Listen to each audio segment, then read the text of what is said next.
So, 42 years ago, our language evolved to give experiences and moments their own unique words. Through the Comedy Dictionary, the meaning of liff. For example, woking is when you stand in the kitchen wondering what you went in for. I have been woking. OK, how you doing with that one? Let's move on. Well, we'll be asking the man who wrote that word in a few minutes how you use it, which is a different thing altogether. We got another one, have we? This is Berry Willock. This is a workmate you don't really know who writes all the best on your leaving card. Yeah. Those words written by John Lloyd and the Dictionary of Liff and the late Douglas Adams, who, if you don't recognise their names, you may be very familiar with some of their comedic work over the decades. We're going to talk to John. He's going to join us on the sofa in a moment. First, take a look at some of their creations. Can Gerald really speak as we would understand it? Oh, yes. I mean, he can speak a few actual words. Of course, it was extremely difficult to get him even to this stage. When I first captured Gerald in the Congo, I'm 67, I think it was. 68. 68. You're really not going to like it. Tell us. The answer to the great question... Yes. ...of life, the universe, and everything... Yes. ...is... Yes. ...is... Yes. 42. It was a tough assignment. 42? Delighted to say John Lloyd joins us now. Morning. Good morning. So I got myself into a pickle there about woking. So woking is when you go into the kitchen and you've forgotten what you've gone in there for. Yeah. And I was trying to say I can't say I woking a lot, or I woke a lot. No, I've been woking.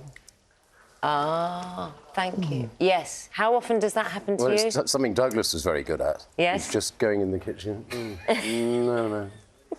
So, it can ing apply... words, the whole gag is obviously that these are all place names, right? Yes, of course. So Kettering, for example, in Northamptonshire, Kettering is the marks left on your bottom and thighs after sitting sunbathing on a wickerwork chair. You know that? Oh, I no. absolutely do know, You know that? yes. And Grimbister you have on the back here, that's something that's entered the language really. A Grimbister is a large body of cars on a motorway, all travelling at exactly the speed limit, because one of them is a police car. Yes, we see that. Grimbister. Thing, you know, I've been caught in a Grimbister. Just help us go right back. You must have had so much fun coming up. I mean, but how did it work? Did it work where you're talking about a thing that people do, like walking into the kitchen not knowing why you're there, and then who says what next? Do you just keep chucking words out or name until it kind of lands? Well, we used to do two things. We'd sit down and go through gazetteers and atlases, thinking of finding weird words. So ockle. It's an ockle. So an ockle is an electrical switch which appears to be off in both positions, you know? One of those. And the other way you'd think, that thing, you know the way sellotape, you know, you can't get the end of it, you know? Sticks to itself. Yeah. There's never an end, yes. So that's ard-slignish, which is the behaviour of sellotape when you're tired. When you get that long strip that keeps going round and round and round because someone hasn't made sure it cuts off. Yeah. It's really annoying. So annoying, isn't it? It's really annoying. And this is the thing, that there are all these experiences in life that we all have, but we often don't know that other people also have them, you know. So there's, for example, one of my favourites in the book is... Sorry, it's not the bottom one.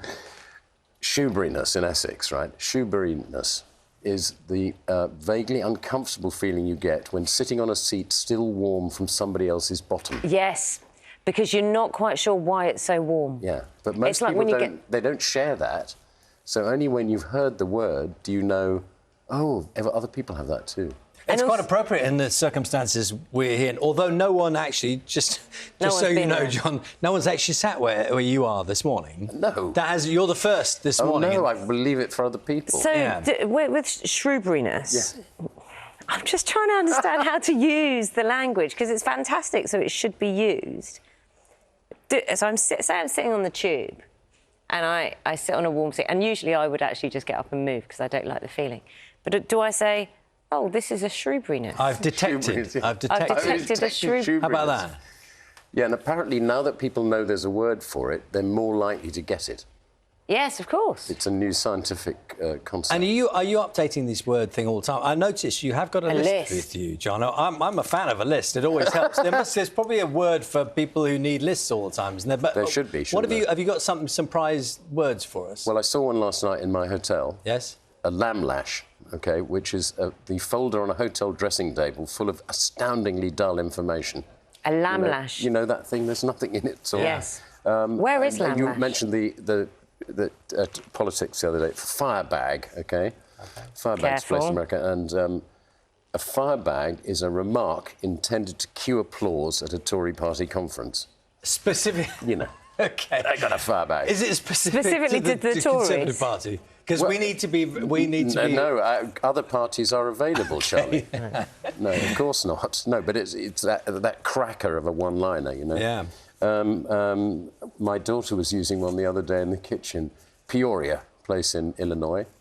Peoria is the fear of peeling too few potatoes. That's a real fear. Very seasonal.